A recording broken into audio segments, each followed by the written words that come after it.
Now, if you tend to get upper back stiffness, this will be a good one, especially for those who sit a lot or do lots of computer work. You're going to get some stiff ribs there and a stiff upper back. So you'll need a foam roller and the ground or a mat. Okay, so we're going to place the foam roller there on the ground of the mat. And we're going to get on the ground just as well. You want the foam roller there just underneath your shoulder blades, making contact with both sides evenly. And we're going to lie back onto it. Okay, and from this point, bring your arms up together and you're going to twist left and right.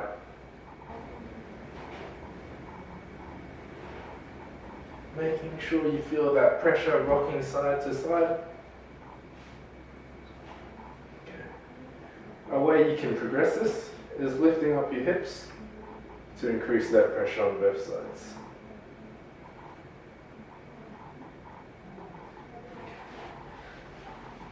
If you do get any pain at all, stop straight away.